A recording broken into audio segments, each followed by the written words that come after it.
Direct News TV. June 4, 2024. Have Republican busing schemes made immigration a priority for voters? Dallas, Texas. When Daniela peered out of the round airplane window, her first thought was that she had been deported. Her flight was about to land on a small coastal island, rimmed with white sand beaches. Quaint villages dotted the otherwise rural landscape. It was not what the Venezuelan mother imagined the northern United States to look like. It was not where she and her 10-year-old son imagined living, after being promised education, housing, and career opportunities.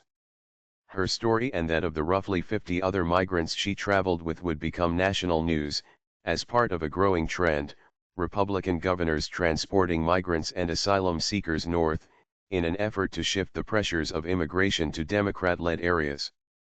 It was September 2022, and Daniela, who asked to use a pseudonym, said she had been deceived into boarding a flight from San Antonio, Texas, to Martha's Vineyard, a wealthy, liberal enclave off the coast of Massachusetts. Officials there said they were unaware of the incoming flight and ill-prepared to handle the sudden influx of new arrivals. Democrats decried the flight as a political stunt. But 2 years later, with a pivotal presidential election fast approaching, experts say the flight and similar efforts to bus migrants to left-leaning cities may have succeeded in heightening pressure at the ballot box. The busing has increased the margin of disapproval by affecting some more liberal areas that would otherwise have a better framework for discussing this issue, said David J. Beer, the director of immigration at the Cato Institute, a think tank. It's been more effective than I thought it would be. Immigration a top concern. For the first time since 2019, the research agency Gallup found that U.S. voters this year ranked immigration as the most significant problem the country faces. Immigration also topped the list of reasons voters disapprove of President Joe Biden's job performance, as he seeks re-election in November. Experts told Al Jazeera there is likely a link between such findings and the headline-grabbing transportation schemes spearheaded by Republicans like Texas Governor Greg Abbott and Florida Governor Ron DeSantis. These tactics were a stroke of genius for Abbott and DeSantis, because it took a problem that Texas was deeply familiar with and brought it home to Democratic urban administrations, said Cal Gilson, a political scientist at Southern Methodist University in Dallas, Texas. The busing trend largely began in April 2022, when Governor Abbott ordered the voluntary transportation of migrants and asylum seekers out of his state, which shares 2,018 kilometers, 1,254 miles, of border with Mexico. Texans cannot continue to shoulder the burdens imposed by open border advocates in other parts of the country, Abbott wrote at the time. Since then, other Republican governors have followed suit, including DeSantis, who arranged the flight to Martha's Vineyard. Abbott himself has claimed to have bused more than 105,000 people to Chicago, New York City and several other areas led by Democrats. Even so, experts say that number is a fraction of the total unauthorized immigrant population in the U.S., estimated to comprise about 11 million people. Many arrive at major cities on their own, without the help of busing schemes. And Gilson pointed out that, rather than be a burden, immigration is more often a boon to the national economy. He believes a streamlined process for accessing work permits would allow immigration to fuel even more economic growth. If the workforce was not growing because of immigration, we would see a workforce in decline, he said. The workforce is growing only because we have immigrants coming across the border. Tension with Democratic mayors. Nevertheless, experts say the migrant busing scheme has contributed to some Democrats criticizing their fellow party members. We have found ourselves in a situation where it's not just the left and the right arguing about immigration. It's now happening between members of the Democratic Party, said Jorge Lowery, a managing director at the American Immigration Council. In New York City, for instance, Mayor Eric Adams has launched barbs at President Biden, accusing him of doing too little to stem the flow of immigration to the city. In a news conference last year, Adams called it a national problem dropped on the lap of a city and warned it was straining city resources. The national government has turned its back on New York City, he told reporters. The president and the White House have failed the city on this issue. In a private meeting at the White House, Adams also told a group of Biden administration staffers, "There's no leadership here," according to a report published by CNN. Adams has repeatedly called on Biden to provide more federal aid for migrants and asylum seekers arriving in New York. In May, he joined 39 other mayors in sending a letter asking Biden to streamline work authorization for new arrivals to the country. This would allow employers to hire immigrants who might otherwise be forced to rely on government services to make ends meet. The letter added that busing operation municipalities had recently welcomed thousands of asylum seekers arriving from the US-Mexico border. Brandon Johnson of Chicago, a progressive, was one of the mayors who signed Adams's letter. Though he has been less critical of the president than Adams, he has not shied away from calling for more federal assistance. In an April meeting with local activists, for instance, Johnson said the Biden administration should provide work permits to undocumented migrants in the U.S., just as they are offered to asylum seekers. "We need the president to extend the same economic opportunities to our long-term undocumented brothers and sisters," he said.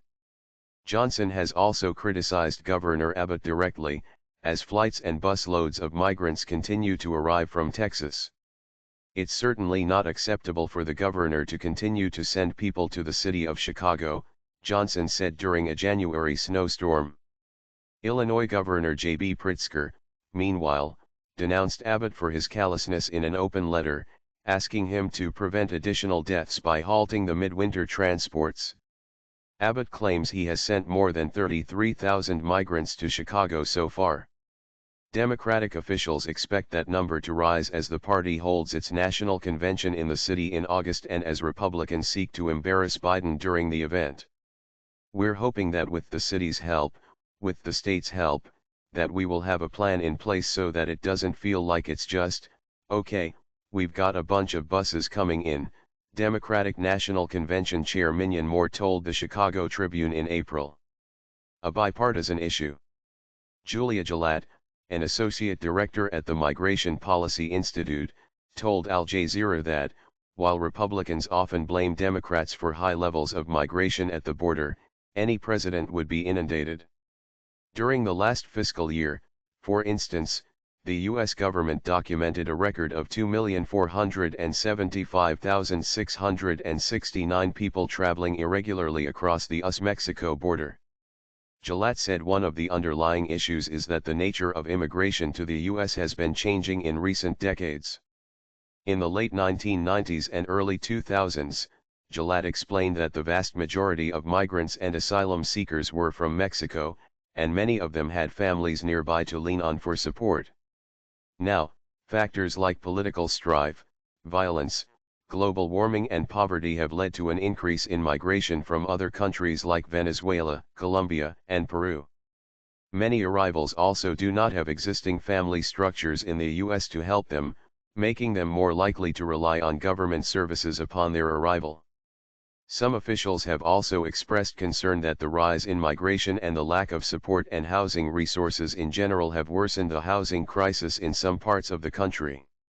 "Whether or not Abbott had sent those buses, I think we'd still see migrants presenting their issues," Gillette said, referencing the need for housing, among other necessities.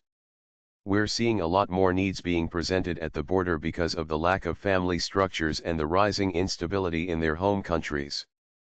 But Gillette, nevertheless, has observed pressure campaigns and criticism against Biden shifting his platform on immigration.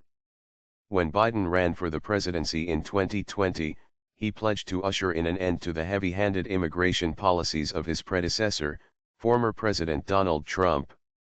"They came in really wanting to draw a sharp contrast to the Trump administration," Gillette said of Biden's camp. Upon taking office in 2021, Biden pledged that not another foot of border wall would be built under his administration, and he rescinded Trump's zero-tolerance policy that led to migrant children being separated from their parents.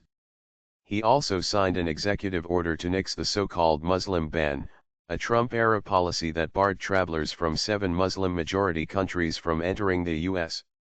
Shifting policy platform. But Gillette said that, under pressure from the right and from his own party, Biden has adopted immigration stances similar to his predecessors. More recently, Gillette continued, the Biden administration has been proposing policies that sound a whole lot like policies Democrats decried. In 2023, for instance, Biden allowed construction to proceed on the border wall.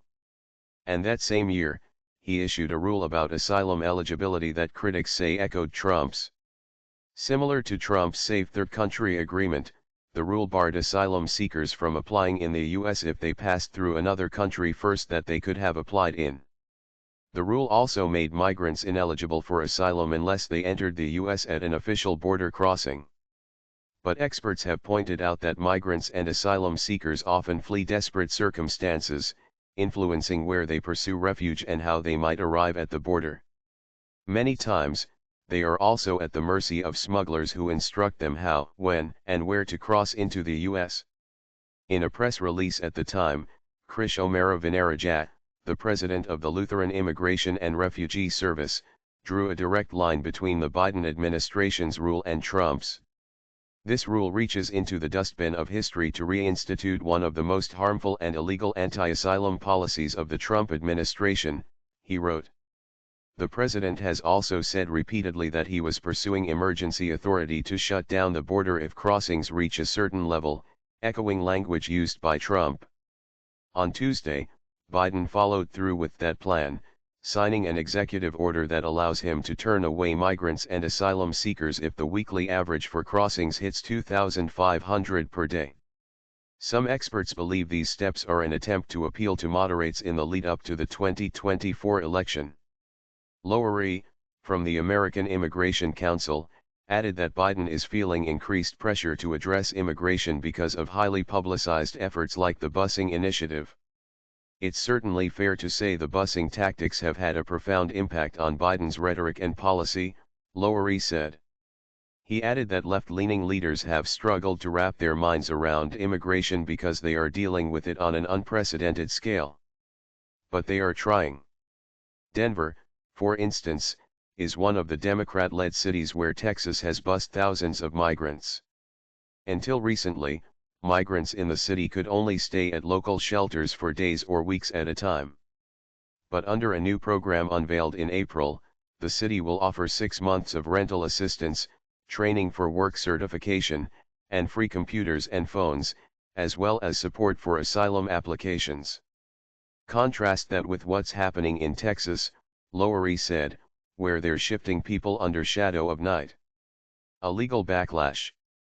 The busing initiative in Texas has also sparked a backlash, including in the form of legal complaints from the migrants themselves. Passengers on the Martha's Vineyard flight, including Daniela, have joined together to file a civil suit against Vertel, the aircraft company that transported them to the island.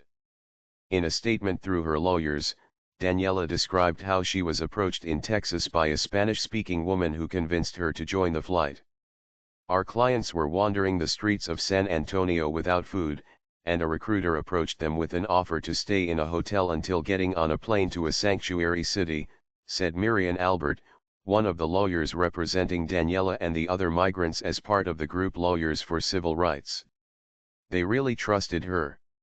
Later, when she landed disoriented in Martha's Vineyard, Daniela tried to telephone the recruiter, whom she said she trusted. But her calls were ignored. Albert said Daniela's son has since struggled to get acclimated to his new surroundings, falling behind in school and isolating himself from other students. That's been the case for a lot of migrants who have been part of these transportation schemes. They've had a lot of adverse mental health issues, Albert explained. She credited some of that to the intense public attention swirling around the migrant flights and busing efforts. They tell us how they've seen memes of themselves and how that causes so much depression and anxiety, she said. Albert's colleague at Lawyers for Civil Rights, Jacob Love, said the busing efforts have also shattered the migrants' faith in the U.S. political system. A lot of them come from countries where there's a lot of corruption, and part of the reason they came here is because they felt they can trust our country, Love said. And the first thing that happens when they get here is they're thrust into a political firestorm. My name is Kingsley. Please like, share, subscribe and hit that notification bell so you can be the first to be notified whenever we post. You won't regret it.